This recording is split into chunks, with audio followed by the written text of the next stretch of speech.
Corporation. The question isn't who's bigger, it's who's better. Hello, everyone. Dick Enberg with Merlin Olsen. Welcome to the Astrodome in Houston. The Houston Oilers in white will kick it off to the Super Bowl defending champion Los Angeles Raiders. Clee Montgomery and Dokie Williams deep. Kemp's kick to Montgomery at the 11. The 25 and hit at the 28-yard line. So it's a veteran, solid Super Bowl team, the Raiders, to take the offensive scrimmage line initially. Jim Plunkett, the quarterback. Kenny King and the Super Bowl hero Marcus Allen at running back. The veteran Cliff Branch approaching 500 catches. Malcolm Barnwell at wide receiver, and Todd Christensen, who just rejoined his teammates this week in the starting lineup. The offensive line, only one change. Davis, Hanna, Dolby Mospar has replaced Marvin at right guard. Henry Lawrence playing with a heavy heart. His father passed away on Friday night. He'll leave here and go on to that funeral in Florida. First play from the 28-yard line. Marcus Allen cutting back and picking up nearly 8 yards. Marcus Allen, who will ever forget that brilliant cutback reverse run in the Super Bowl that broke it wide open for the Raiders. Defensively, this young Oiler team, Jerome Foster, Brian Sosha. He'll be married tomorrow, will Sosha. Jesse Baker, the best pass rusher. Four linebackers, Avon Riley, Greg Bingham, the veteran, Robert Abraham, Robert Brazil, Steve Brown and Willie Tullis at the corners, and Bostic and Hartwig are the safeties. It's 2nd down and 3. Kenny King runs into trouble in the center of that Oiler defense. Brazil 52 and Abraham 56 collaborating on the tackle. It'll be 3rd down and a yard. Oiler philosophy on defense, they want them swarming out there. Jerry Glanville will also have them moving all over the field. A very aggressive, very, well, risk-oriented defense. They're going to be doing a lot of dangerous things out there today. Hugh Campbell, who led the Edmonton Eskimos to 5 consecutive Grey Cup championships in the Canadian Football League. Last year with the LA Express of the USFL, signed here in January to coach Houston. 3rd and short. Plunkett's first pass. Wide open is Cliff Branch. And Branch is at midfield before Willie Tullis can drag him down. A 13-yard gain. 1st down, Raiders. Cliff Branch is still probably the most dangerous receivers that these Raiders have. And the reason for that is that he has not only great speed, but just an intuitive feel for getting to the open territory. They single covered him there. That's something you won't see much during the day. Branch took advantage of the opportunity. And with it, his 475th career reception. 1st down at the Oiler 49, just underway in the Astrodome. Malcolm Barnwell in motion. Marcus Allen. 4 hard-earned yards into the teeth of that Oiler defense. I'd like to go back to your comment, Merlin, about Granville's philosophy defensively. When he was at Atlanta, they blitzed and blitzed. They'd bring 11 minutes sometimes, and he's going to bring that philosophy here to this Houston defense. Well, he is. Hugh Campbell says that's the kind of defense I want to play, is pressure defense. I don't want to say bend but don't break and let's give them some yardage. Let's go after them. Let's force some mistakes. So the calls that are being made are very aggressive calls on defense. They just don't have quite enough horsepower to play the straight-up defense the Raiders would play. Campbell trying to bring that winning tradition to Houston. 2nd down and 6. Plunkett over the middle.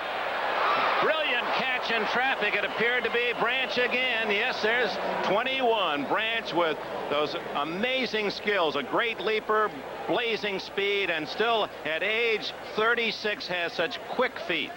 12 yards and a 1st down. I talked to Jerry Glanville and I said, you know, I can't believe that Branch is still running those great patterns, and he's getting old as a receiver. You'll see him here stretching out on his own, catching the ball in traffic right there, taking a couple of great shots. Glanville said, you know, at Buffalo last year, I decided to single cover Branch. The next thing I knew, he was in the end zone. He said, that's the last of that. They tried to do that in the Super Bowl as well, and Branch has 3 touchdown catches to show for it. To Branch again, but too long. Now, as we approach this end of the Astrodome, let's comment on the field conditions while we're in the comfort of the Houston Dome. The baseball arrangement, of course, is still in vogue here as the Astros battle in the National League, and that is a very soft dirt area, part of the baseball diamond, and you can see we could conceivably have a field goal try from one of those patches, one of those dugouts for the bases. If this is not the worst field in the NFL this time of year, it's certainly in contention. From the opening kickoff, it's 2nd down for Plunkett.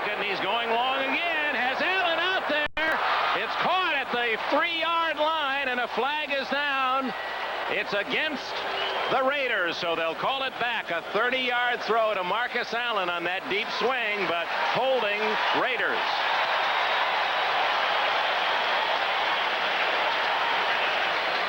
The Raiders are a team heavily penalized over the past years, but a team that can overcome that. Offense number 50. Second down. Veteran Dave Dalby, the center, with a hold that costs first and goal. Number 50, of course, the center, Dave Dalby, working right there one-on-one. Just went out of your picture on the left-hand side, and you saw the nose tackle being stripped to the ground. Great catch by Marcus. Wasn't that a what terrific amazing play. Concentration on the ball. Like an outfielder breaking back to the wall and just peering back over his shoulder to make the play, but it doesn't count. Buffalo, the leading penalty team last year, Denver, Detroit, and then the Raiders were fourth, but in number of penalties, the Raiders were second to Buffalo. Second down 20 at the Houston 43. Draw play to Allen, and he's cut down in the backfield at the 47-yard line by Avon Riley, who played against Marcus Allen in college. Riley from UCLA, and of course the crosstown rival, the Southern California Trojans of Marcus Allen. In this defensive philosophy, you very often see 8 men right up on the line. The thought is stop the run, force them to throw the ball deep. Greg Bingham there is on your right. The play is made by the penetration right there of number 53, Avon Riley. And it's Bingham who finally finishes the play on the outside with help from Riley, but that's excellent penetrating, forcing defense.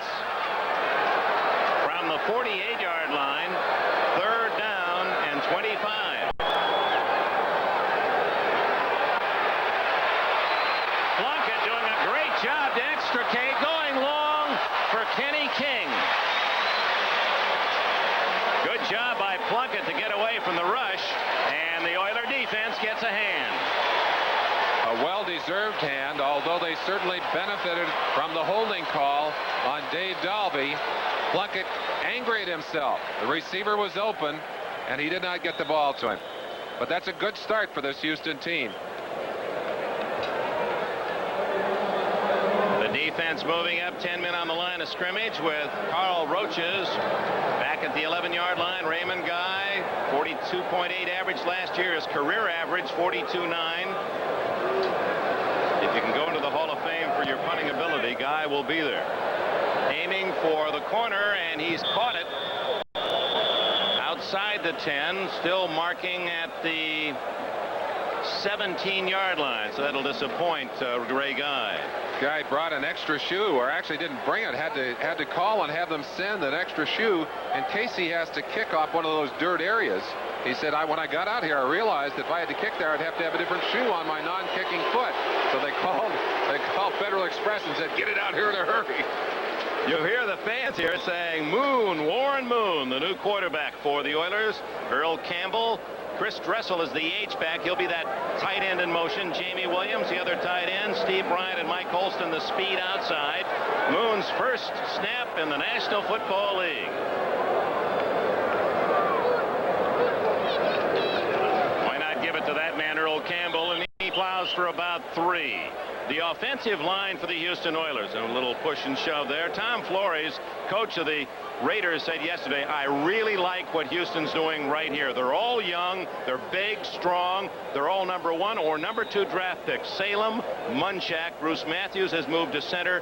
Pat Howell, and the player of the year, lineman of the year last year at Nebraska, Dean Steinkühler. That's a page right out of the Raider book. They have gone after the big lineman forever. Into the eyes of Moon on 2nd and 7.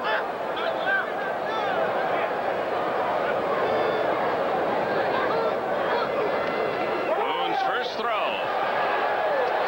Intercepted from Argos right into the arms of number 81, Steve Bryant.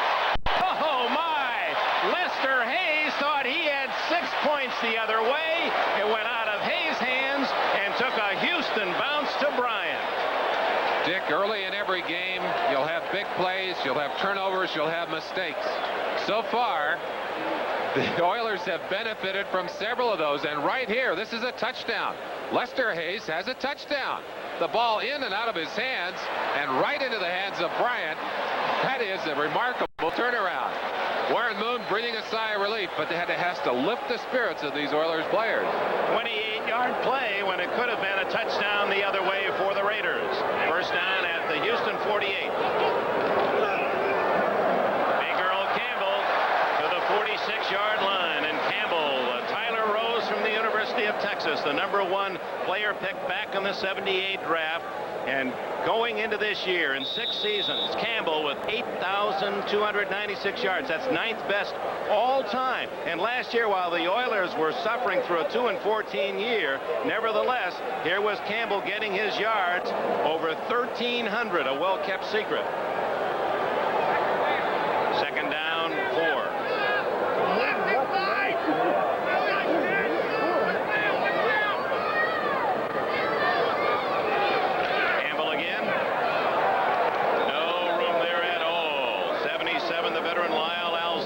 Check on that black jersey Super Bowl defense. There's only one change from the Super Bowl starters. Howie Long, Reggie Kinlaw, and Lyle Alzado in the front. Millen, Nelson, Martin. And the one change, Stanley Adams and Jeff Barnes are sharing the duties, left by All-Pro Ted Hendricks, left outside linebacker. Hayes and Haynes, perhaps the game's very best pair of cornerbacks, and Mike Davis and Van McElroy. McElroy, a Pro Bowler at safety. And of course, a couple of substitutions there on the pass rush. Piquel and Townsend go in to make a 4-man line for them. Moriarty has replaced Campbell behind Moon. Third down and 4. Shoots Holston on the far side. Mike Haynes on the cover. And here comes the punting team on for Houston. So neither team able to strike for a score on the opening possession. Now, looking at that scoreboard, Merlin, it appears to be the road team is an advantage on this first week of the new season. Kansas City winning on the road at Pittsburgh. New England has won at Buffalo. Miami has won at Washington. San Diego is going to be a winner at Minnesota. San Francisco has won at Detroit. I think you got to be a little tougher to win on the road, but certainly that's how you get to a championship. You've got to win on the road. And the Raiders, of course, favored to win here in Houston. Veteran John James, dying spiral. Not a very good angle for James as it goes out of bounds around the 20-yard line. Tom Flores, now established as the coach of the Raiders. You know, how long did everyone say, well, it's really Al Davis is the coach and Flores is a titular head with the team? That's not so. No question about that, Dick. This man doesn't get the kind of credit he deserves. He is the coach of the Raiders. There's also no question about the input of Al Davis. But this man coaches the team. He makes the decisions, and he's made excellent decisions. Provides great continuity and stability for this Raider team. 2 Super Bowl championships under Flores, who was their very first quarterback 25 years ago. Marcus Allen to the 23-yard line. And with this Oiler defense not possessing the man-to-man strength and talent of the Raiders, they're going to have to gang up on defense.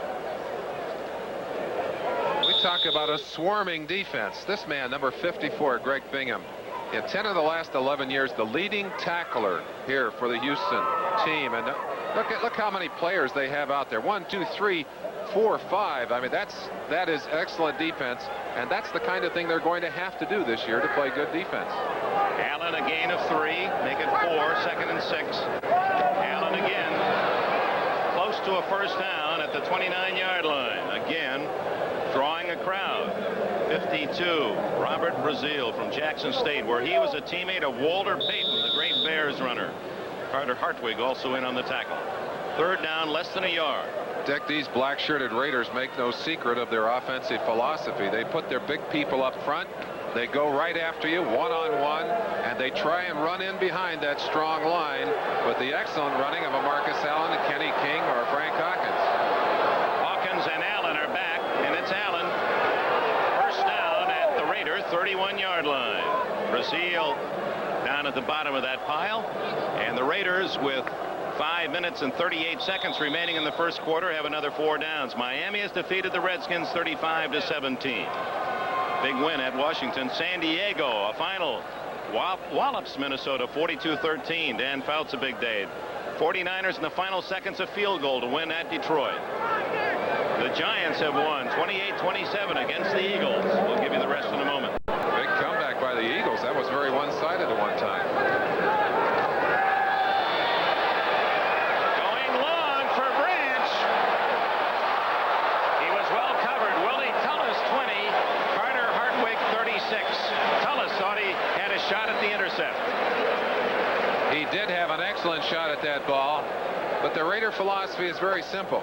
They feel they've got to show the long ball early. They've got to show it to you several times in the game, whether or not it's complete.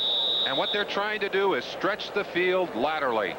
Branch going up here, actually almost a defensive back in that situation.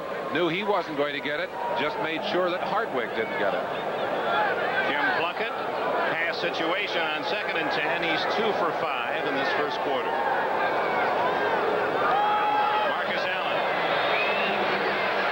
Nothing on that right side. Number 24, Steve Brown, and 54, Greg Bingham on the stop, and a flag is down. New England has defeated Buffalo 21-17. Atlanta with a 5-point lead at New Orleans in the 4th quarter. That's always a struggle. Kansas City apparently will win at Pittsburgh 37-20 late in that game. The Bears roll against Tampa Bay 34-7 at Soldier Field. Final, Green Bay by a point edges St. Louis 24-23. Dick Enberg with Merlin Olsen. Astrodome in Houston. Welcome those of you who have seen the San Diego Chargers beat the Minnesota Vikings 42-13. Here we're late in the first quarter, less than 5 minutes remaining. Each team has had one possession, unable to score, and the Los Angeles Raiders, defending Super Bowl champions, have the ball at their own 32-yard line, 3rd down and 9. 6 defensive backs in for the Oilers.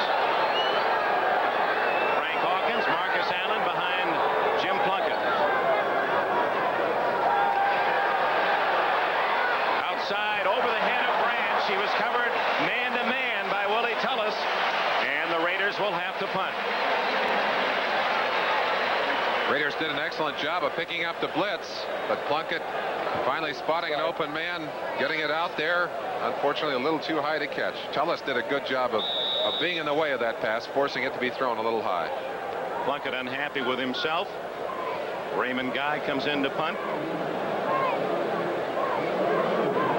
And Carl Roach is the only back for Houston at the 24-yard line. 10 men on the line of scrimmage. Beautiful kick by Raymond Guy.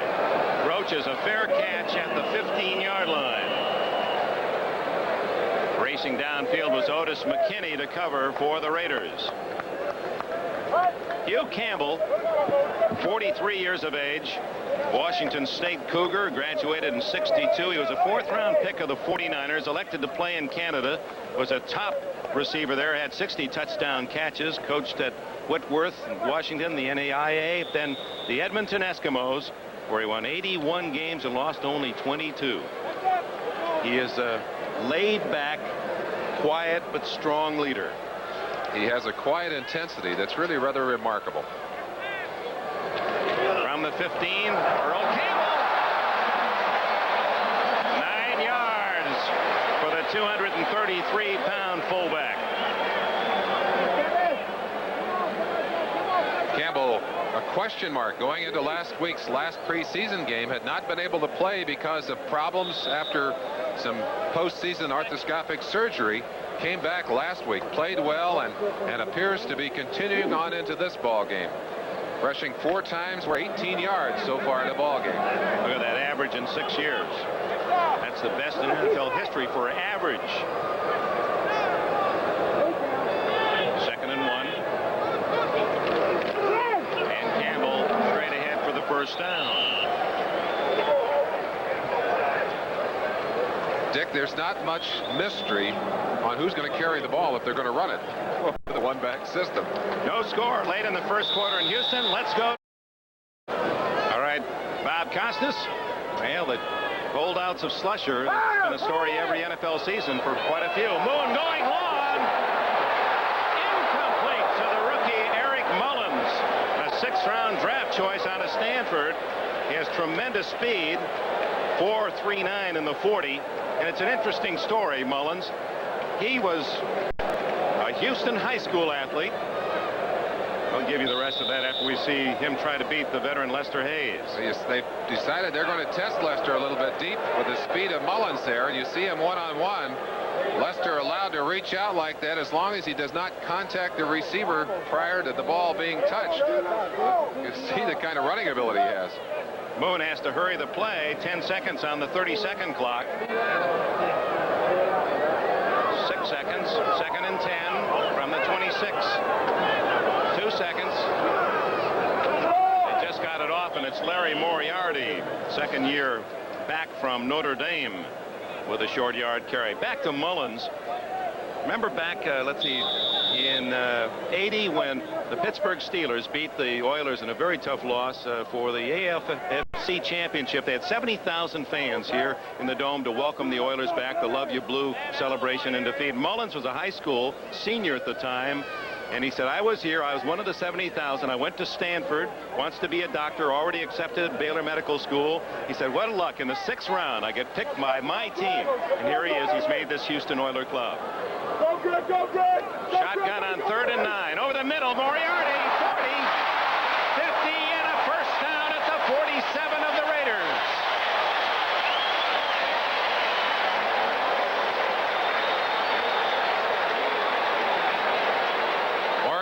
Reaching back to corral that football with one hand.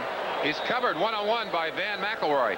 And McElroy said something interesting before the game. He said, you can't give the receivers any room. I'll take it back. It's McElroy coming in to make the stop. Rod Martin is the guy that really was covering one-on-one in this situation.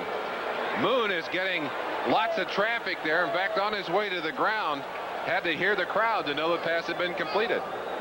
One-handed juggling catch by Moriarty. First down at the 48. And Campbell for 3, maybe 4. The Oilers' first invasion of Raider territory. We have a minute and a half remaining. No score first quarter. The point that McElroy was making in regard to Moon is that Moon has such a quick release that you have to cover those receivers very tight or he'll get them the ball. You won't have a chance to recover.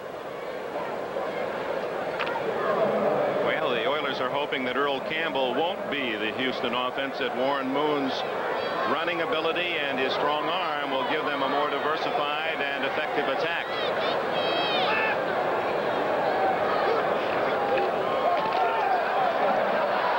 Earl Campbell, 41-yard line. Reggie Kinlaw, one of the underrated players on this Super Bowl team for the Raiders. Kinlaw from Oklahoma, the nose guard, making the tackle short of the first down. It'll be 3rd down, about 2.5. Dick, I was interested in what Tom Flores had to say about it. He watched the game last week. He watched specifically Warren Moon.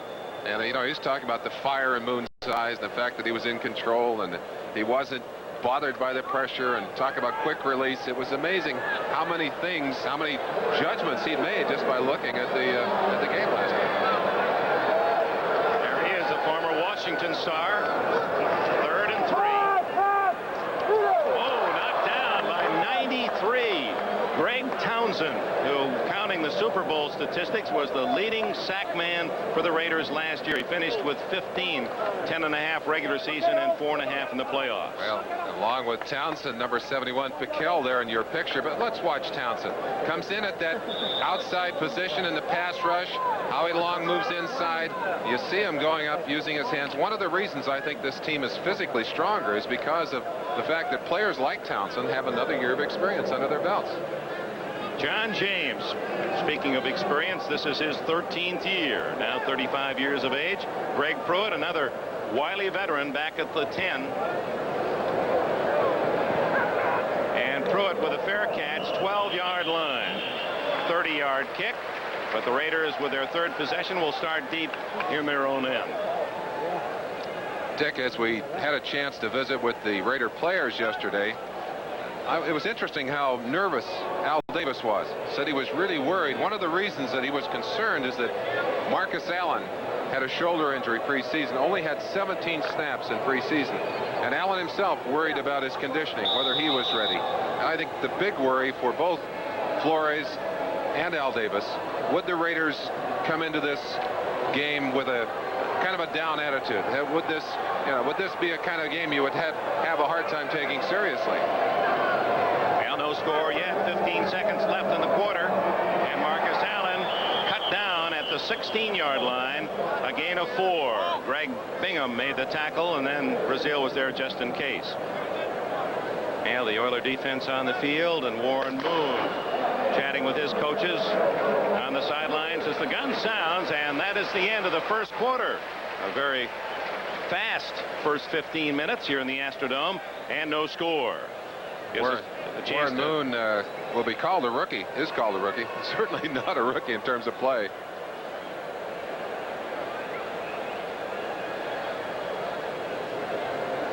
We welcome those of you that have seen the Kansas City Chiefs upset the Pittsburgh Steelers at Three River Stadium. Dick Enberg with Merlin Olsen. We've just completed the first quarter in the Astrodome. No score in Houston. Well, the first quarter almost dead even. The Oilers a plus yardage of 29.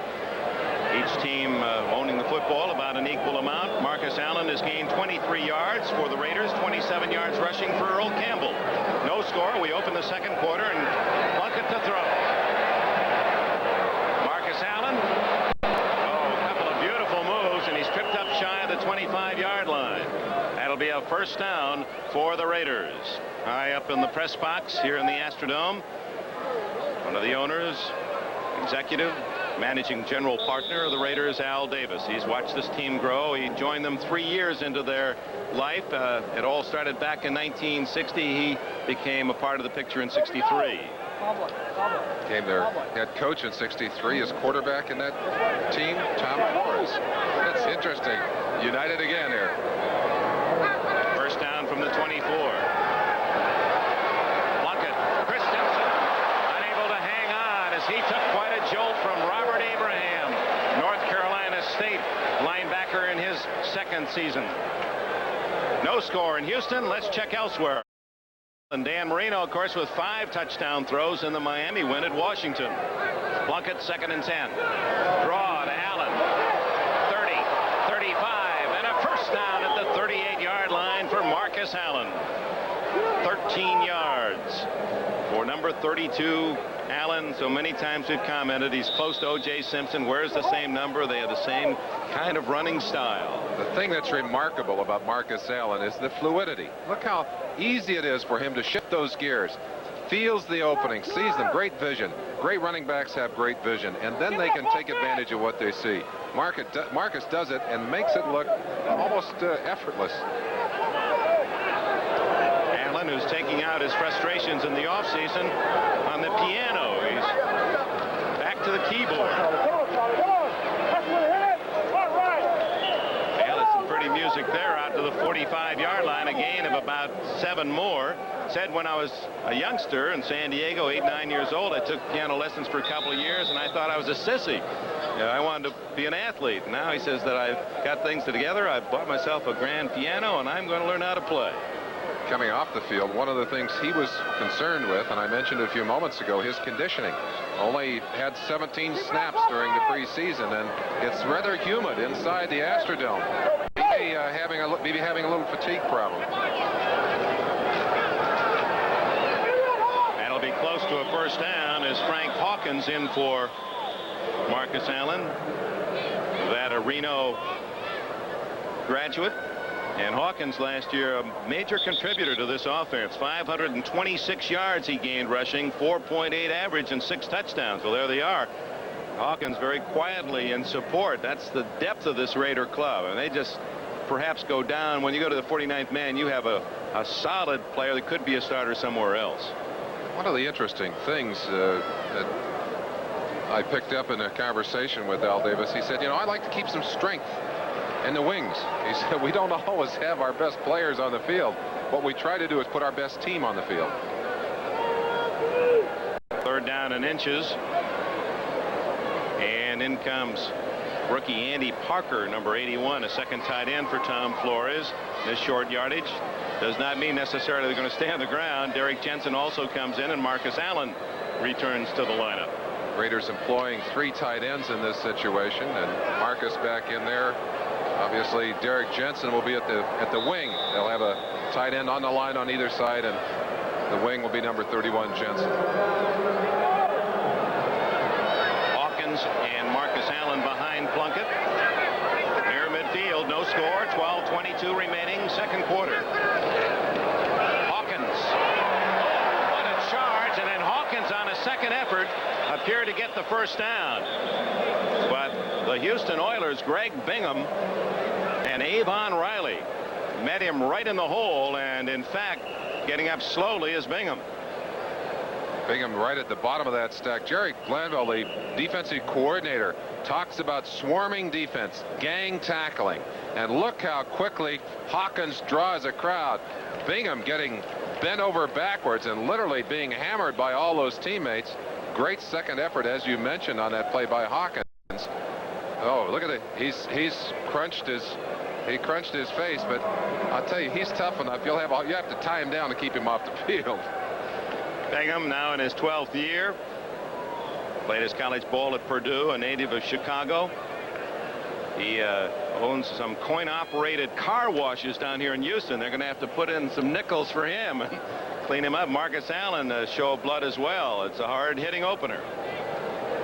And this will be an emotional game, certainly, perhaps more so on the Houston side. They are looking forward to working under this new coaching regime of Hugh Campbell, and he's going to have to worry about keeping them down for this game because they are all pumped up. First down for Hawkins at the 48.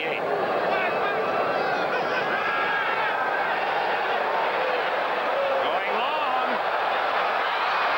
and almost intercepted as Willie Tullis came over, laid off the ball, and almost took it right out of the midst of Cliff Branch. I believe you're looking at the Achilles heel of this Oiler defense right there. The amount of time that Plunkett had to throw that football. They do not have a pass rush. They don't have the opportunity of squeezing a quarterback. And of course, you're getting an opportunity to watch that ball. Isn't that pretty?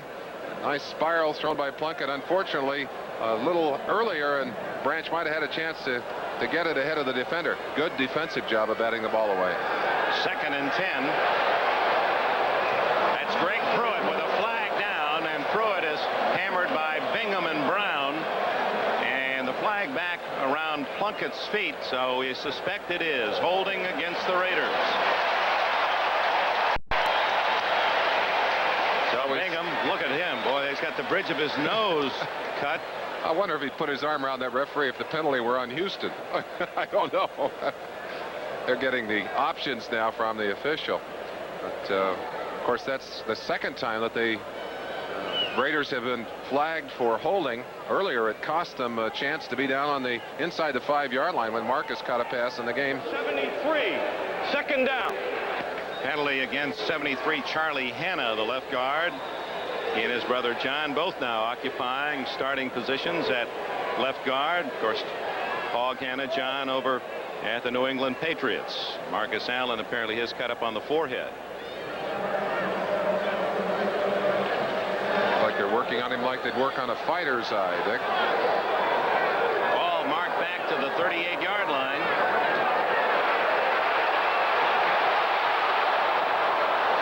Over the head of Cliff Branch.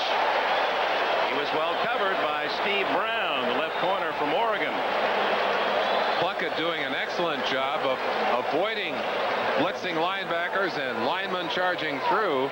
A lot of pressure on that play, and Plunkett able to get away and get the ball out of there, but not able to put it on target.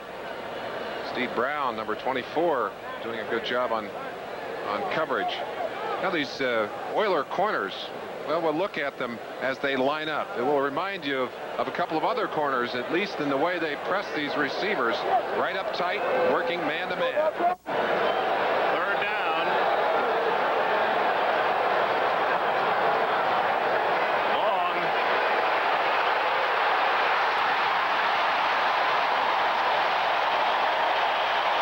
Jesse Baker.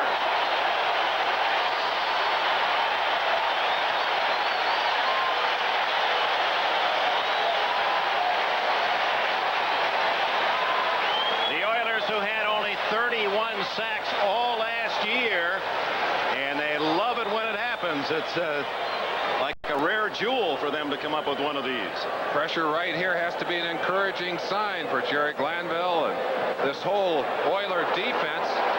That's the kind of thing they're going to have to do more and more of. Mike Stensrud along with Baker with the sack. Now Raymond Guy to punt on 4th down and about 30.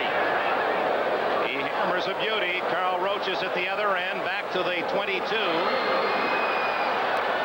And only returns for a couple. 52-yard punt by Raymond Guy. Otis McKinney with the tackle. A flag. An early release by one of the interior linemen for the Raiders. We'll see whether Houston asks Guy to do it again. One would guess they would, in that was a 52-yarder, and force Guy to kick from farther back and see if he can come up with another. Certainly he has the power to do that, but I think you've got to look at his average and say we better have him try again, hoping that he may knock one off the side of his foot, or perhaps that you can get a return. Only a 2-yard return on that play, so the net was very much in favor of the Raiders on that situation. Number 30, offense, illegally downfield, 4th down. Stacy Turan, a rookie from Notre Dame. We had a lot of, there's Turan, a lot of high-scoring games in this first week of the season. And losing teams scoring, well, New Orleans scored 28 in a loss to Atlanta. Pittsburgh had 27, still lost by 10 to Kansas City. But this one scoreless with 11 minutes remaining in the first half. And Guy now will punt from around his own 12-yard line. Roaches creeps up to about the 35.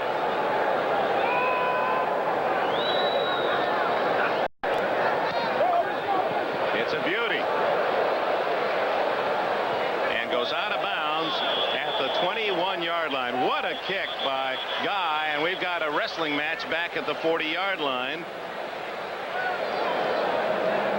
And nothing serious there now. No, I guess continuing to push and shove.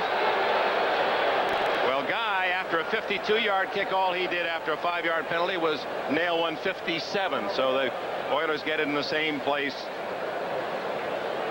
due to Guy's tremendous kicking talent. Well, that was one of those personal foul or unsportsmanlike conduct, both teams. 28 on the kicking team, 23 on a receiving team.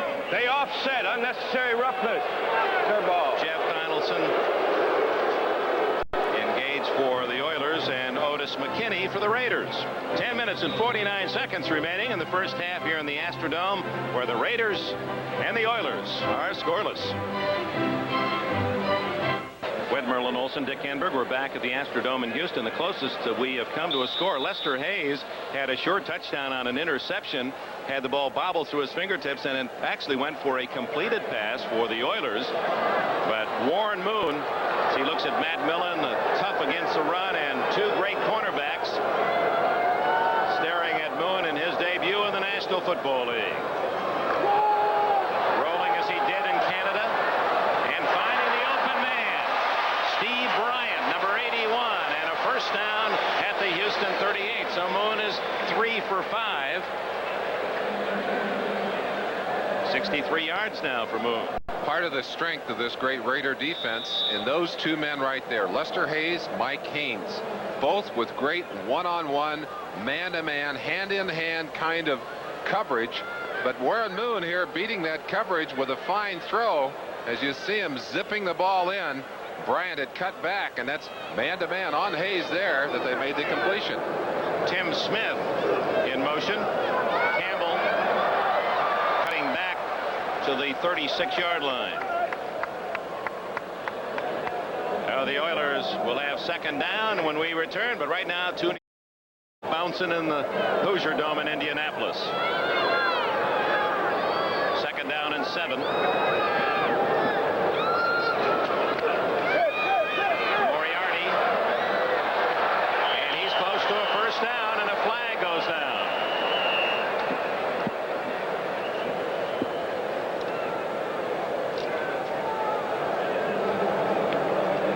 Moriarty, a very, very big back, doing a good job of running there, but unsportsmanlike conduct against the Oilers.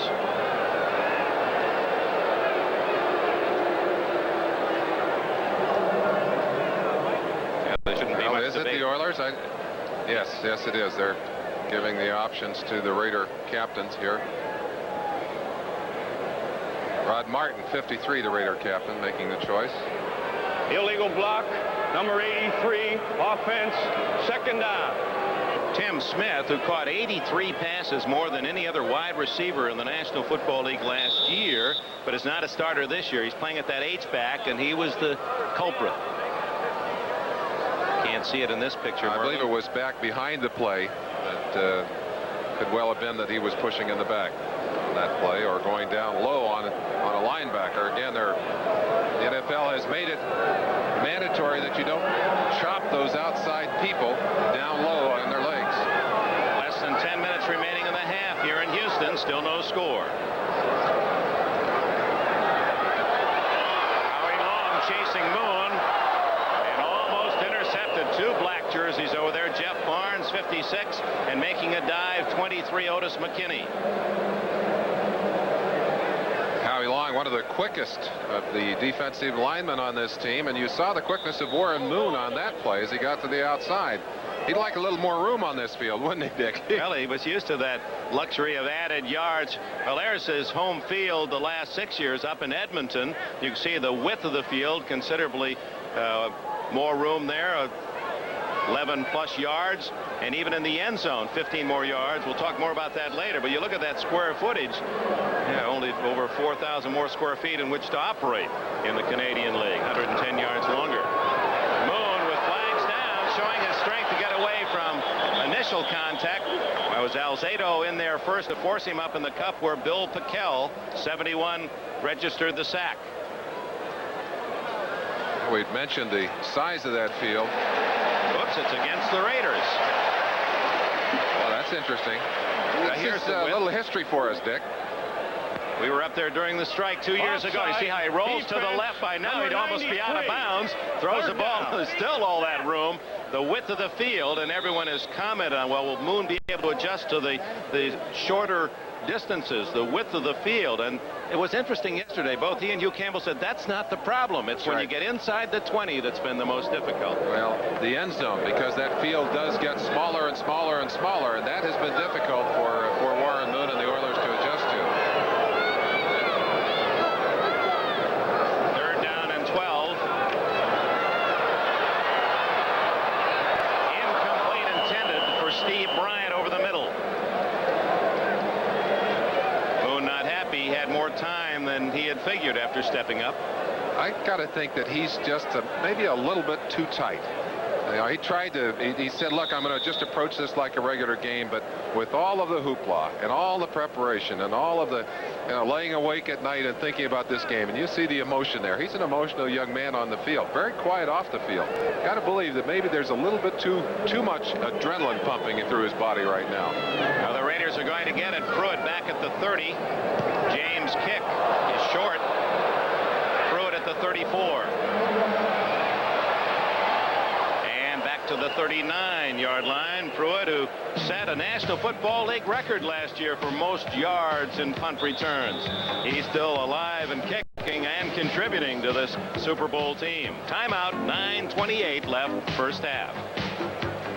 And Olsen at the Houston Astrodome. I want just to show you the differences. I've got a fairly good-sized hand. The difference in these two hands. Well, the one thing, the point is that there's no rings on there. Fingers are a little crooked on there too. Yeah, there's some bad-looking knuckles there. But this ring for the Los Angeles Raiders, a Super Bowl ring, it takes a hand like yours to wear it. I swear I'd have to put that on 3 fingers. It is big enough, that's for certain. Well, the 3rd time around, I guess they certainly felt, and justifiably so, they deserved a big ring.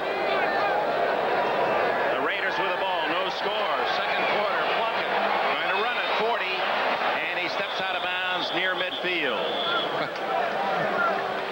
Jim Plunkett, he was a little upset with you. You said last week something about his appearance. Oh, well, he got after me yesterday. He said, my wife's got a bone to pick with you. He said, on the broadcast last week, you said I wasn't one of the better looking quarterbacks in the NFL. And she said, well, Dick, I know that, but does Merlin have to tell everybody? I was talking about his appearance as a quarterback, the fact that he's sometimes awkward. But let me tell you, Plunkett ran extremely well, looked great on that play. He has shown us some real physical dexterity in getting away from the pass rush today and choosing to run on that play. I'm impressed. I'm impressed. Jerry, I'm sorry. I didn't mean anything about your husband. No, I'm sure the apology is received. He was kidding. He's going long, and Branch is open. Hit him in the shoulder pad. It appeared Branch had 6. Willie Tullis was a step behind. That's the kind that Branch will replay a few times in his sleep. And of course it will be replayed many times on the film, because that ball should have and could have been caught, and Branch doesn't miss many that bounce into his hands that way. Hit him right in the helmet. Certainly did. I think he just misjudged the ball. It could be that he's looking up into this backdrop. This is, one of the things about playing indoors. It changes the way you look at a football, because you got a lot of things to look up into, lights, and there's skylight up there. It's not an easy backdrop to catch a ball out of. 3rd and short, and Marcus Allen is toppled, and the Oilers say they've recovered a fumble. No signal yet from the officials. Swarming and gang tackling. That's the emphasis on this defense. And let's look at the result. Marcus Allen taking the ball. He's trying to slide to the open turf. 1, 2, 3, 4, 5. 5 white shirts stacking into him. And the question as to whether Marcus was able to get that yardage or not. Greg Bingham, 54, the veteran inside linebacker, led the charge. Marcus watching, as is Bingham, the measurement, and it's short of the first down. And Dick, who would have thought that the lowliest team in the league the past 2 seasons would come to this point in this ball game, shutting out the Raiders so far in a 0-0 ball game. 9 minutes and 10 seconds left in the half, and Hugh Campbell's young Oilers will get the ball. Roaches back inside the 10. Make that now Steve Brown. Brown has replaced Roaches, and Guy kicking as well as ever. There's Brown, second-year quarterback from Oregon.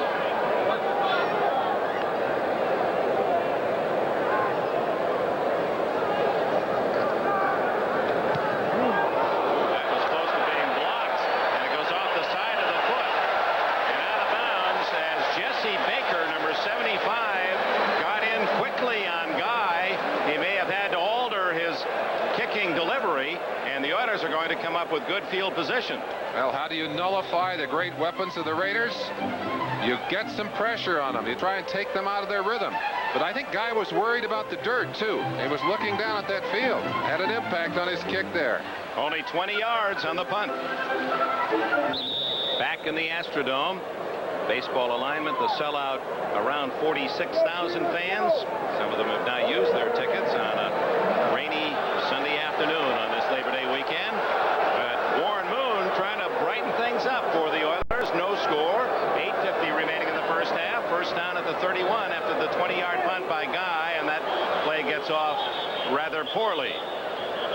While they untangle that scramble, let's remind you that today's game is brought to you by Chevrolet, with the performance, the style, the innovation, the quality, and the value that make up today's Chevrolet. By Old Milwaukee and Old Milwaukee Light. It doesn't get any better than this. And by Apple Computer.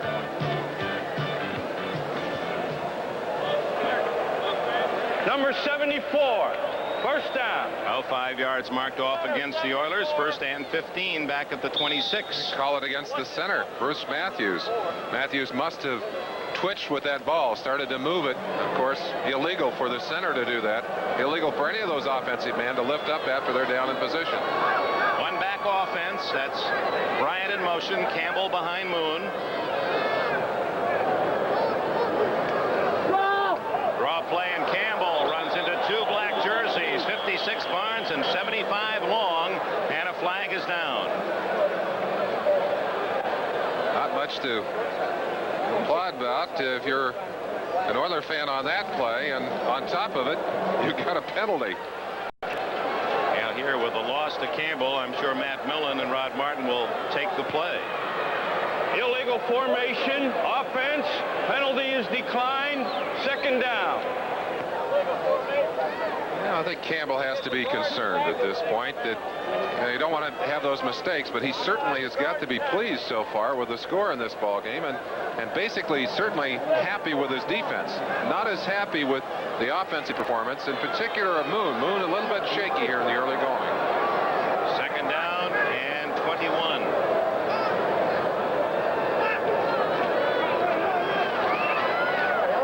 And short yardage from Moriarty as he plows off the right side. 6'1", 240-pounder. The fans didn't like that call. It used to be "Love You Blue." And then the last couple of years, the Houston fans have loved to boo because there have only been 3 wins in those 2 years. Updating the late games, the Colts leading the Jets 7-0 in the second quarter. Curtis Dickey on a 4-yard run. And it's 6-3 in a battle of field goals. Denver and Cincinnati. No, it was John Elway to Butch Johnson, 25-yard touchdown pass, but the extra point, no good. Denver leading by 3. Moon, and he can't get away from Bill Peckel.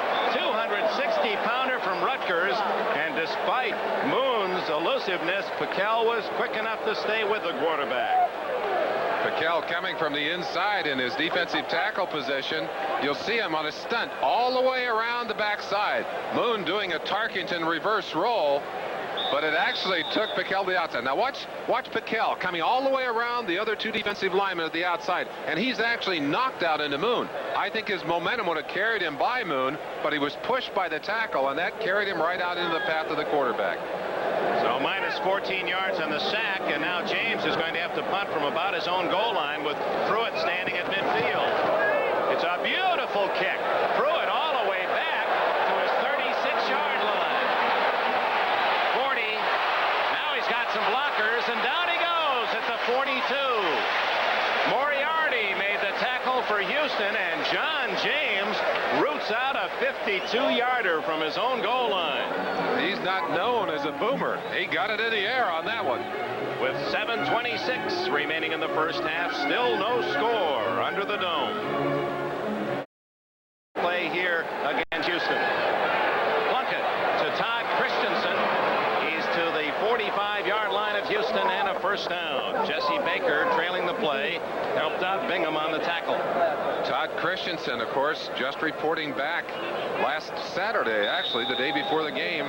They put him through double-day practices, Sunday, Monday, Tuesday. Of course, let him come back in. The Raiders aren't a punitive operation. They said, he's our starter, he's going to play, let's get him back in there. He's probably a little sore, he's probably not quite ready to play, but he is their tight end, and they want him in the ball game.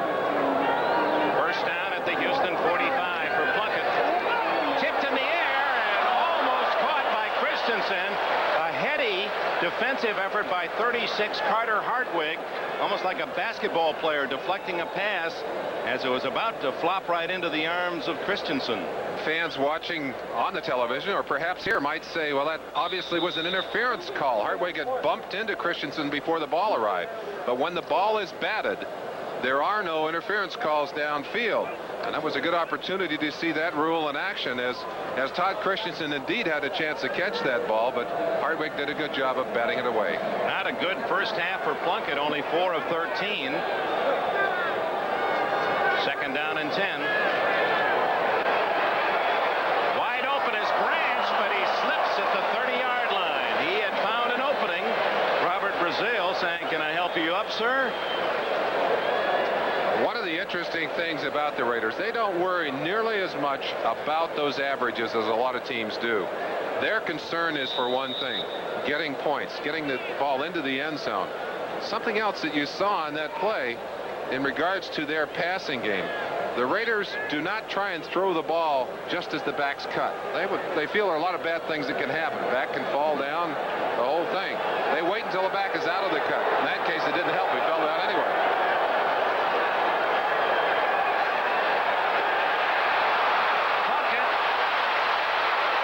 He hit at the 39-yard line, short of the first down. But again, Plunkett showing his strength as he has throughout his collegiate and professional career. That first man doesn't always get him down. Carter Hartwig and Brian Sosha finally made the tackle of Plunkett.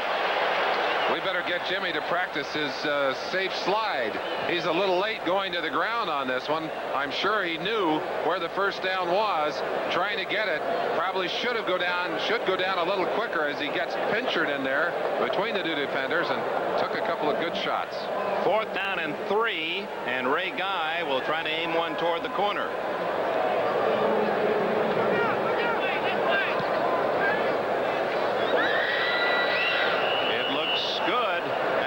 Excellent kick around the 5-yard line from this angle. Yeah, there it is, right at the 5. 32-yard punt, no return. The Oilers will begin deep in their own end. No score. 5:44 left in the half. Number 1, Warren Moon and his young Houston offense huddling in the end zone. They spot the ball at the 6-yard line on Guy's well-angled punt. Dean Steinkuhler, number 70, the right tackle, the number 1 pick by the Oilers and the 2nd pick in the draft. And he's working against Howie Long, the all-pro end of the Raiders. And there's the fumble. And Earl Campbell falls on the loose ball. We were about to say there has not been a turnover in this game, and very nearly Campbell, a disastrous fumble deep in his own end. Raider coaching staff showing a lot of respect for the way these Raiders have played. They're playing a tough, hard-nosed defense against them, but interesting, the Oilers just haven't been able to get on track. They just haven't been able to get anything going offensively. Their defense doing an excellent job, but offensively not getting anything moving. Credit Campbell with a yard on the fumble at 2nd and 9.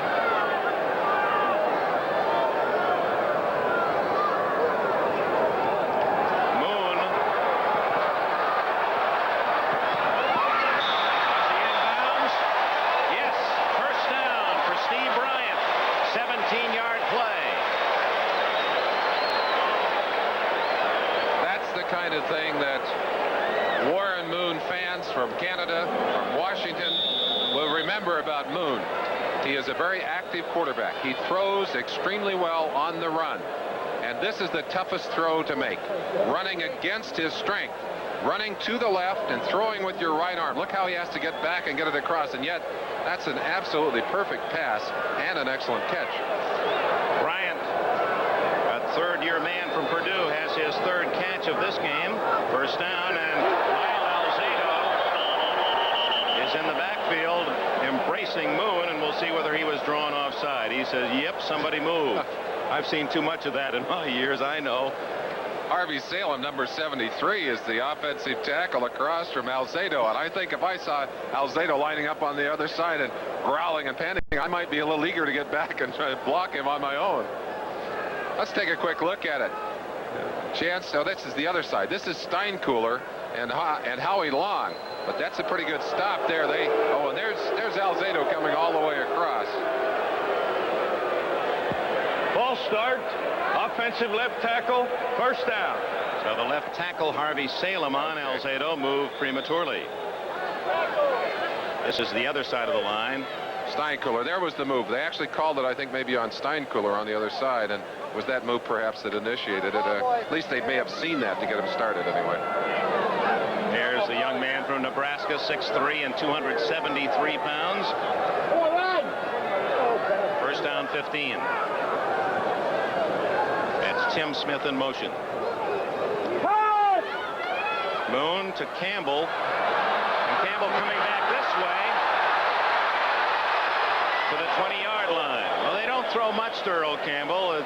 Not the greatest receiver among running backs in the National Football League. In fact, it's almost an inside joke here. He'll take punts just to see how many he can catch. Where Kenny Stabler came here as a quarterback, Kenny said, I'm going to teach Earl how to catch the ball. He said, I know he's going to be a great receiver. I'm going to teach him how to catch the ball. After a while, he said, nope. Penalty on that last play. Unsportsmanlike conduct against the Raiders. Van McElroy, apparently. And that was after the play was over. In the practice yesterday, Earl, I guess, when he was hurt, was catching punts in the training camp. And they had unnecessary roughness, number 93, between the downs. That's dead ball It's foul. a first down. Not McElroy, but 93, Greg Townsend. Dead ball foul. Well, to finish the story, they would take bets. Robert Brazil was the bookie, and they would bet $1 that he wouldn't catch it or $1 he would. Couldn't get anybody to bet he would catch him after a while. Well, after watching him yesterday, you could see why. There's Townsend on the sideline. Costly mistake for the Raiders that allows Moon and the Oilers a first down out at the 35-yard line. Still no score. 4:22 left in the first half.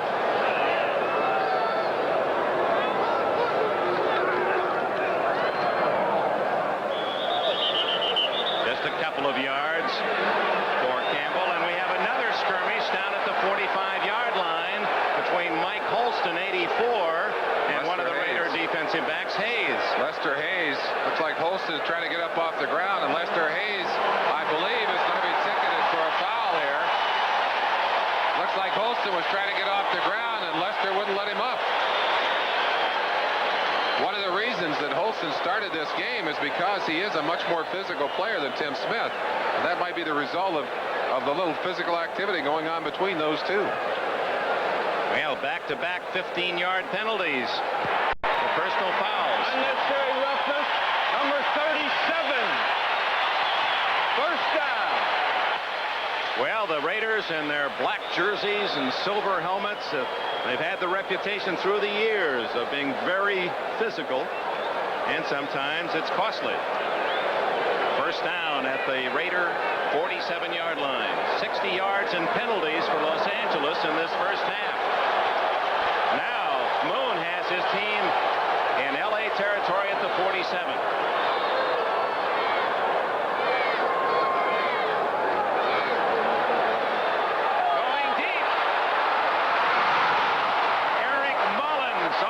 Fingertips at the 5-yard line. Oh, that ball was there. Right into the hands of the young Stanford grad, and indeed should have been a reception. Moon zips that ball. Look at that. That's a beautiful spiral. And absolutely thrown in a place that it should have been caught. And Mullins, I'm sure, regretting that he did not keep his hands on that football. That's an interesting combination. Moon to Mullins. Moon Mullins. Moon Mullins. They may have fun with that before the year's Mullins over. didn't even start at Stanford. They've talked about that. They say this man is so talented as a receiver. We can't believe he wasn't a starter at Stanford. 2nd and 10 at the Raider 47.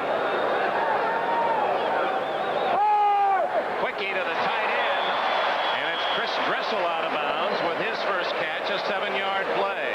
It'll be 3rd and 3 at the Raider 40 when we return to the Astrodome. Right now, an update. Well, an interesting point that Dressel was one of Elway's receivers at Stanford. He has just caught his first pass of the day here in Houston. It's 3rd down and 3 at the Raider 40. That's Dressel in motion. Moon going deep. And broken up nicely as Steve Bryant was the receiver at the 10-yard line. And Lester Hayes made the defensive play. Lester Hayes, of course, ticketed a short while ago for some illegal activity. Man-to-man right here. He's driving. He's playing the man now. He's got to guess when that ball is going to arrive, and he timed it perfectly. You saw him watching the receiver and sensing when the receiver was reaching for that ball. Hayes went up and touched that ball and knocked it away. That's the reason that Hayes has been in the Pro Bowl so many times. It's a personal milestone for John James, his 1,000th career punt. That's 2nd all-time in the National Football League. Jarrell Wilson, former Kansas City kicker, the all-timer. And the ball will be out of bounds, marked at the 12, 13, 14, 15-yard line. So the Raiders will begin at their 15-yard line. 4 minutes and a second left in the first half. Raiders and the Oilers and the Oakland Los Angeles Raiders lead the overall series 20-10. All 3 of their postseason meetings. But the very first game ever played in the American Football League, these two teams met, and it was the Oilers beating the Raiders 37-22. George Blanda was the quarterback for the Oilers. Tom Flores for the Raiders, and of course Houston went on to win the very first American Football League championship in that year 25 seasons ago. Here, no score. 4 minutes remaining in the half. The Raiders from the 15. Kenny King. And King fumbles.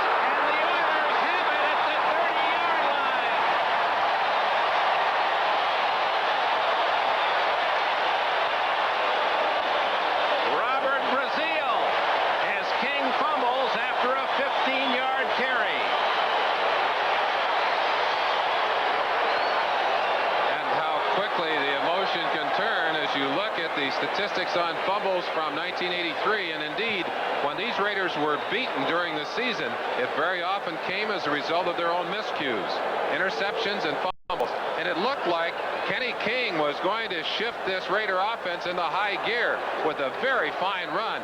But Bostic, number 25, coming from behind, stripped that ball away, and Brazil alertly picked it up. The first turnover of the game at the 32-yard line. Earl Campbell. He's still on his feet. Earl Campbell out of bounds at the 10-yard line.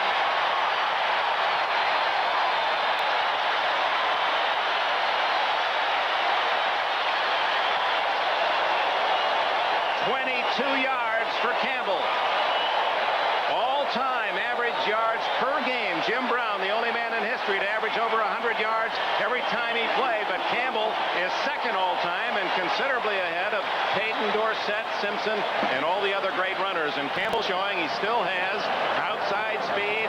It is a first down at the 10-yard line as Houston threatens with less than 4 minutes left in the first half, a scoreless tie.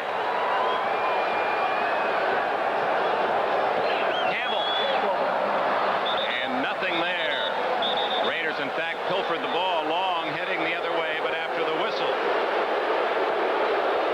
I think maybe Howie would love to have had that ball, but I don't think he wanted to run 80 yards to the other end zone. And there's Hugh Campbell. Dick, we talked about the short end zones in our NFL brand of football, and this is a chance to watch the Oilers work against that. And of course, if they can get Campbell running the ball, they pull that defense up to pay attention to him. And that gives Moon more room for the passing game. But now on 2nd and 10, or 2nd and goal from the 10, Campbell goes out, and Hugh Campbell brings in a better pass receiver, Donnie Kraft, number 40. Third-year man from Louisville. And the crowd on its feet as the Oilers threaten to get on the board.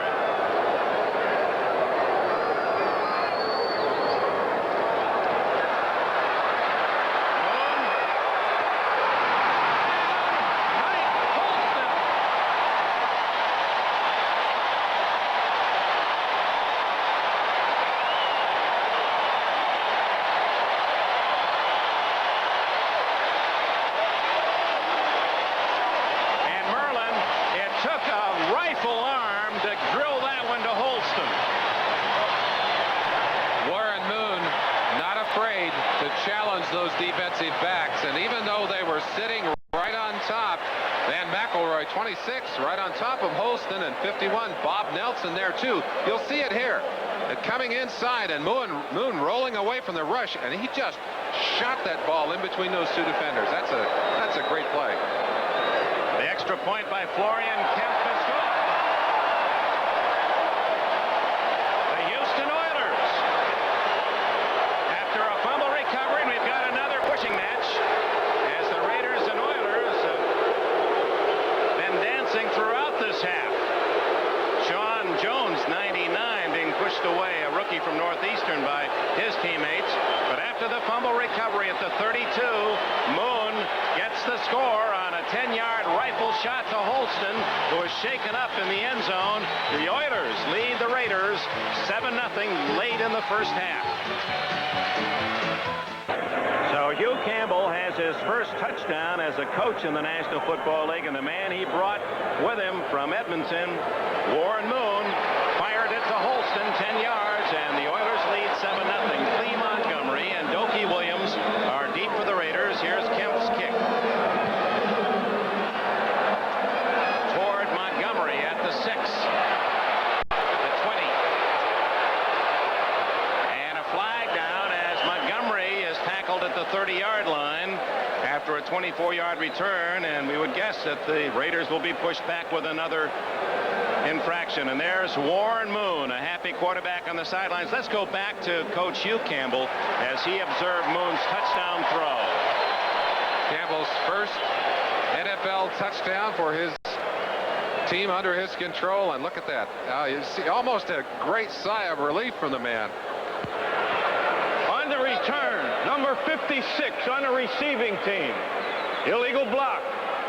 First down. Jeff Barnes, and that means the Raiders are back at their 12-yard line to start this series with 3:12 remaining in the half. Well, this is what Hugh Campbell was hoping his team could do. Stay close early. Use all that enthusiasm. Now this crowd is starting to believe. They came in late. They seemed almost disinterested, but now they're very much behind this young Oiler team. They lead 7-0 with 3 minutes and 12 seconds left in the half.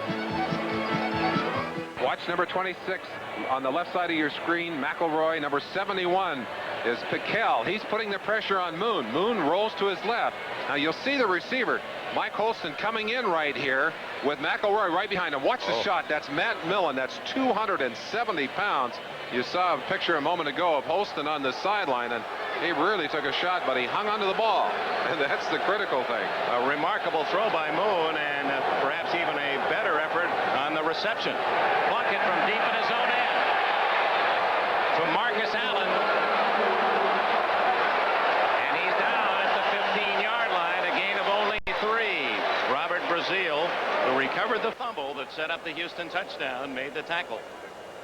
Talking to Jerry Glanville, a defensive coordinator for the Oilers, asked him about his team and who he was happy with and so forth. He said, got a couple of youngsters down there, Bingham and Brazil. He said they're playing like puppies with all that enthusiasm. Bingham in his 12th year and Brazil in his 10th. .243 left in the half. Going upstairs to Barnwell. And a flag is down. They're going to call interference against Steve Brown. That'll be a 35-yard penalty.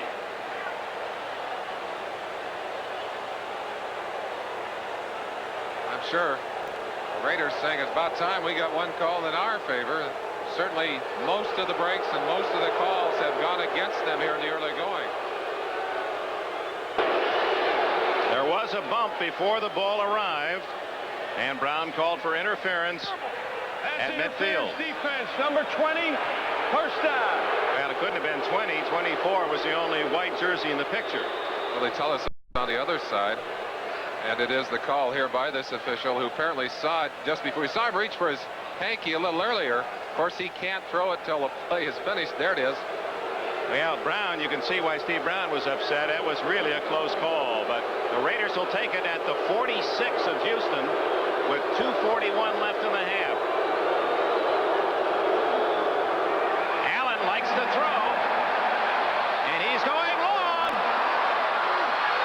Yoki Williams right in his hands. Oh, you can't throw a ball better than that. Marcus Allen, who threw for 3 touchdown passes last year.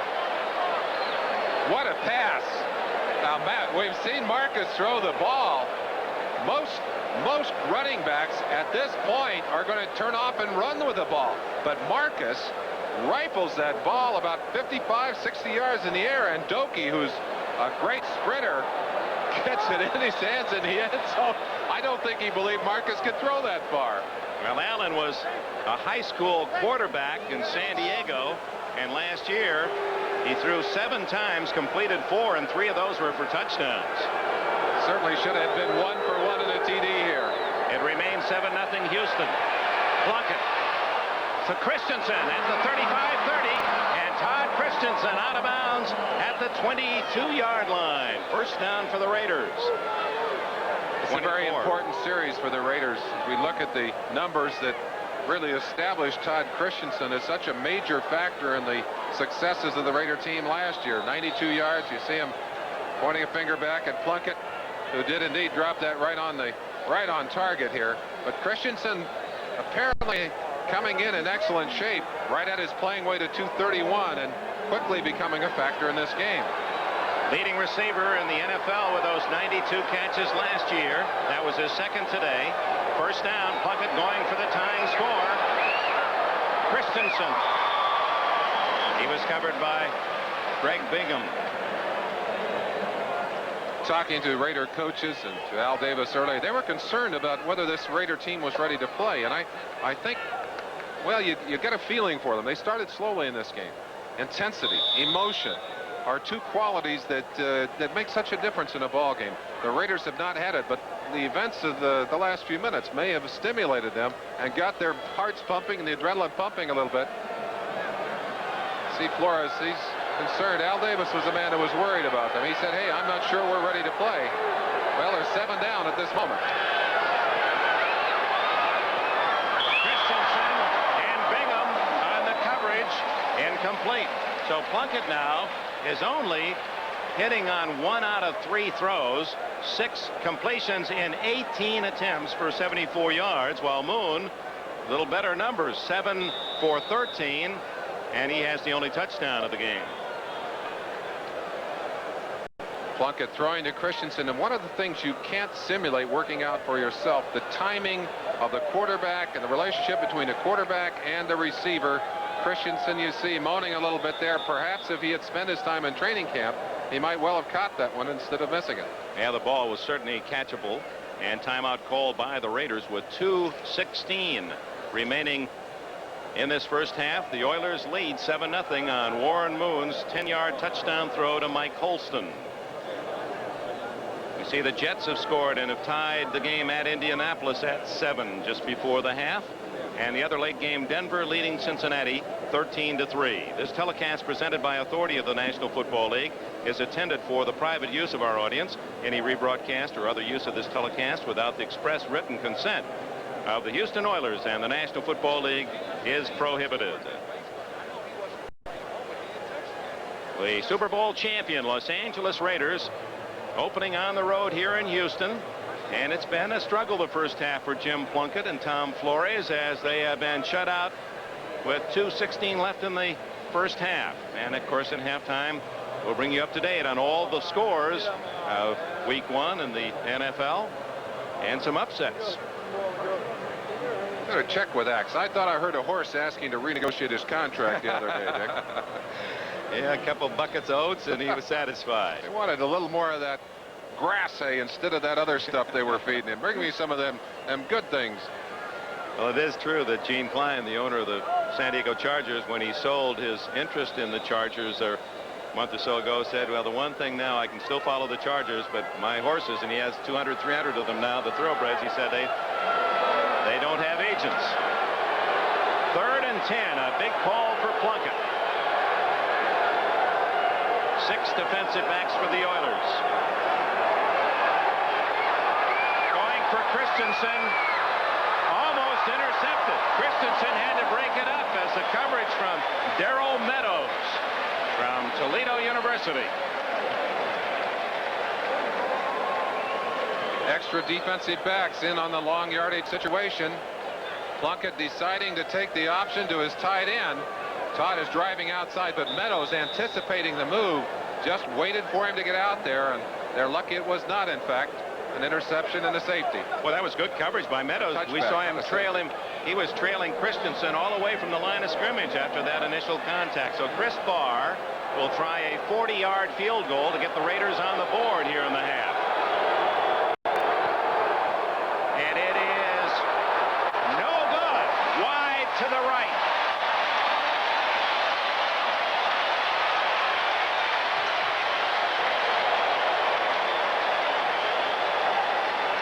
It remains 7-0 Houston. Dick, there's something I remember from my playing days very well. Anytime you go into an indoor stadium, the crowd can become a factor very quickly. The noise level in this stadium is almost multiplied by 2. And this is when this crowd is aroused, they're a loud and noisy group. Let's run down quickly all the scores. Miami wins at Washington, an upset, and 5 touchdowns for Marino. San Diego, a big winner at Minnesota. 30-27, 49ers in the final seconds win at Detroit. 28-27, the Giants open with a win against the Eagles. Moon to Campbell. Campbell running over his own blocker and is down at the 25-yard line. And the whistle sounds. The 2-minute warning has been given here at the Astrodome in Houston. As you look at Marcus Allen, he bloodied earlier in this game, and the Raiders have been shut out to this 2-minute mark. Houston leads 7-0. Super Bowl winning coach of the Los Angeles Raiders. A winner on the field, admired and respected. And off the field, he's a leader in his community. Most of all, I want to congratulate all of you for your efforts, for your caring. As a Spanish American, he was raised among people with diverse backgrounds. When you work as a volunteer, you don't get paid. Why do you do it? Why do people volunteer for certain things? Who can raise their hand and tell me? Volunteers get love and respect. These students in the La Raza course in creative writing are learning to express pride in the rich heritage of their Spanish origins. In America, everybody has a chance. Everybody. Family, a very nice paper. Keep up the good work. Congratulations. He knows their goal is to be the best their hearts and minds can make them. United Way salutes the work of La Raza and volunteers like Tom Flores. Thank you very much. Gracias y adelante. This message furnished by the National Football League. The Astrodome, the Oilers leading 7-0 over the Raiders. 2 minutes left in the half. The other scores today: New England wins at Buffalo by 4. It was Atlanta upsetting New Orleans 36-28. Kansas City, there's another upset, wins at Pittsburgh 37-20. The Bears at home against Tampa Bay, a big winner. St. Louis falls short at Green Bay, the Packers by 1. Jets in Indianapolis tied at 7 in Indiana, and Denver leading Cincinnati 13-3 at the half. You're up to date. 7-0 here. Houston, 10-yard touchdown. Moon to Holston. Oilers ball, 2nd and 7 at the Houston 25.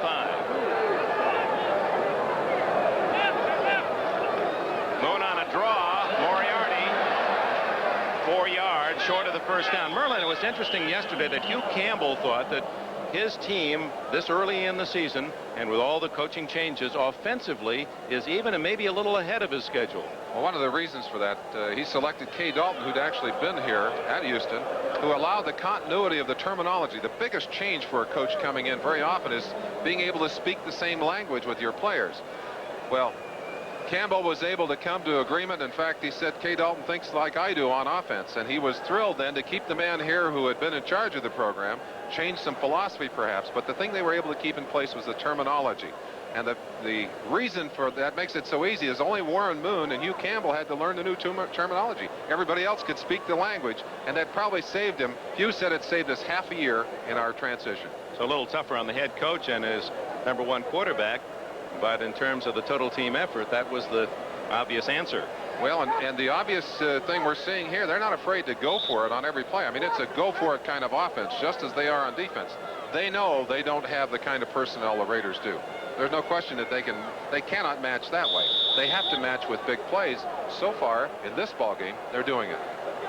The Raiders hoping that they can stop the Oilers here on 3rd and 3 with 1 minute 53 seconds left and get the ball back for a final chance in this half. Moriarty, the lone running back. Moon sliding to a first down at the 34-yard line. He was known more for his running talent than his passing at Washington. It was a rollout run pass quarterback option for Don James at Washington, and he was not drafted by the National Football League. Warren Moon has impressive speed.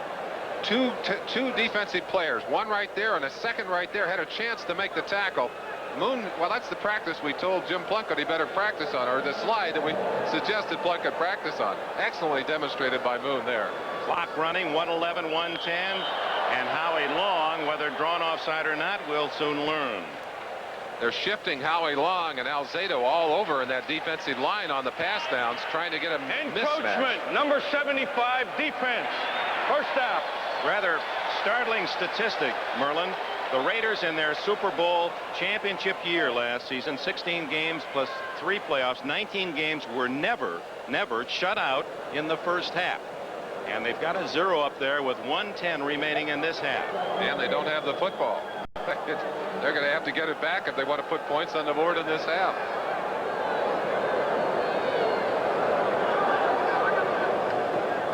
Moriarty out to the 42-yard line, a rather safe call, and the clock running at 1:04, now stopped by Houston, so the Oilers call the timeout.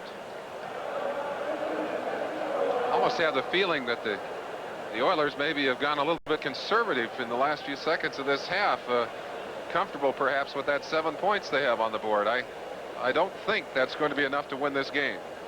Warren Moon following James Harris, Doug Williams, Vince Evans, the 4th black quarterback to start in the National Football League. 5-year contract he signed for a reported $5.5 million. And he's brought not only his passing skills to Houston, he's brought his famed chocolate chip cookies. He's going to open up some cookie parlors here in south of Texas. He was the Rose Bowl star for the Washington Huskies as he led them to an upset win over Ohio State. It was Michigan, 27-20 back in 1978. He's from Los Angeles Hamilton High School, so he's not only playing against some people he knows rather intimately, but he knows they're watching back home in Los Angeles this afternoon. 7-0 the score. Campbell back as the lone running back.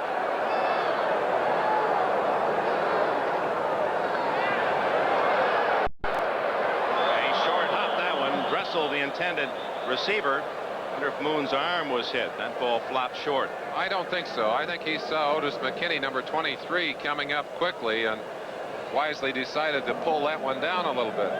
Throwing in front of the receiver that way is certainly the way to keep the defenders from intercepting the ball. You remember Terry Bradshaw always did that so well.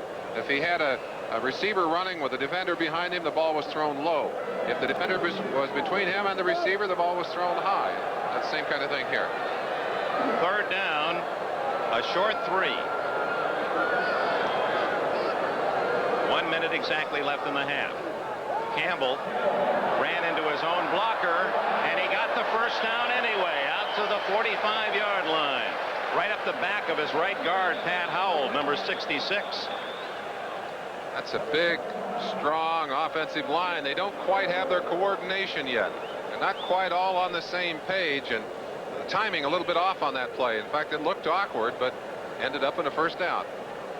Well, that is a most interesting young line for the Oilers. They averaged, the 5 starters, 6'4½", 278 pounds, and they're less than 24 years of age. Man-to-man, Salem, number 2 draft pick out of California, his 2nd year. Mike Munchak, number 1 pick in 82 out of Penn State at left guard. The center, Bruce Matthews, number 1 pick out of USC last year. Howell was a number 2 pick of Atlanta in 79, the right guard, and Steinkuhler, the number 1 pick this year from Nebraska. So this is the foundation for the Oilers of the future. This is where Campbell and the Houston organization has begun. Tom Flores had an interesting comment. He said, and you see the youth of the rest of this team as well, he said that's the way to build a team, but he said the coaches who made those drafts are not around. Yeah, they don't get to enjoy the fruits. That's right. Because as has been the case, the Oilers won only 1 game 2 years ago and only 2 in 14 last year, and have not won on the road for 3 years. Moon goes deep and too long for Steve Bryant. 44 seconds remaining. Well, so much for being conservative. They come back shooting for the end zone. 44 seconds left in the half. Be 3rd and 10. Maybe a chance here for the Raiders to get their hands on the football before the half. Oilers have 1 timeout remaining in the half. Ball at the 45. 7-0, the only score. Followed the only turnover of this first half, a fumble recovery by the Oilers at the LA 32, and a Moon touchdown throw of 10 yards to Mike Holston. Moon flagged down. Incomplete. Intended for the touchdown receiver, Mike Holston. So he's okay back in the lineup, but a flag down against Houston. I think the Munch might have been caught on that one. The Munch put the crunch on him in there. They're going to get him. Munchak, I believe, the Gilly party. You know, they didn't think he'd be able to start. 4 weeks ago, he had arthroscopic surgery on his knee, and they said, you know, that we'll bring him back when he's ready to play. And they told him yesterday he was going to start in this ball game, and because of that injury, he's probably behind where he would otherwise have been. Holding, offense, number 74. Oh, Second down. Sorry, Munch. It was your partner in there. Bruce Matthews ticketed with the call. Matthews, who is part of a celebrated NFL football family. His dad, Clay Matthews, a linebacker with the 49ers in the 50s. His brother Clay Jr., an outstanding linebacker with the Cleveland Browns, and now Bruce Matthews, who followed his older brother Clay at the University of Southern California, has moved now inside to play center for this Houston team. A draw, and it's good for 4 yards for Moriarty. Clock running 30 seconds, and who's going to call this timeout? The Oilers? No, the Raiders. Yeah, they'd like to get their hands on the football at least once more before the half. And apparently they will. That'll bring up 4th down, and the punting team comes on. Or no, it's 3rd down now. It looked as if they're going to swing it to 4, but the penalty, of course, that was part of this series.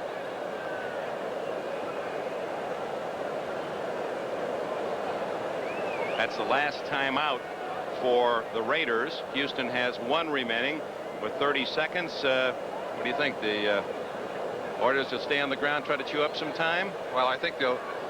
I don't know. It doesn't really matter what they do at this point. I don't think they're going to do anything risky. What we can look for is what happens if they have to punt the ball. Will the Raiders try and block the punt? I think the answer to that one is yes, they'll be coming, trying to get their hands on that football. Well, next week, another NBC doubleheader. We hope you'll join us. Another outstanding slate of games. And following today's activity, 2 interconference games that bode well for the AFC strength as Miami wins at Washington and San Diego wins big at Minnesota. Denver, Chicago. New England will be at Miami. They both won today. Buffalo will try to rebound against the Cardinals, who also lost a tough one, and Kansas City will be at Cincinnati. Our major game late will be the Chargers at Seattle. Cleveland will visit the Los Angeles Rams, and the Colts will play here in Houston all next weekend. 2 games on NBC. Stay tuned. NFL 84. 30 seconds left. First half.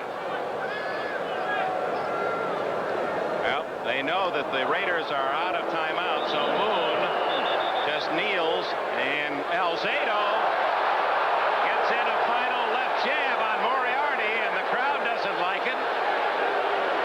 I'm amazed that we don't have a flag on the ground. Several players not only shoving, but some fist swinging down there. And I'm sure the officials feel, hey, that's going to be the end of the half no matter how you cut it anyway. The Oilers don't have to punt, and why throw a flag? Dick, we talked about a David and Goliath kind of game. So far, David's doing pretty well. Moon loaded up that slingshot, got himself 7 points. Yes, he did. And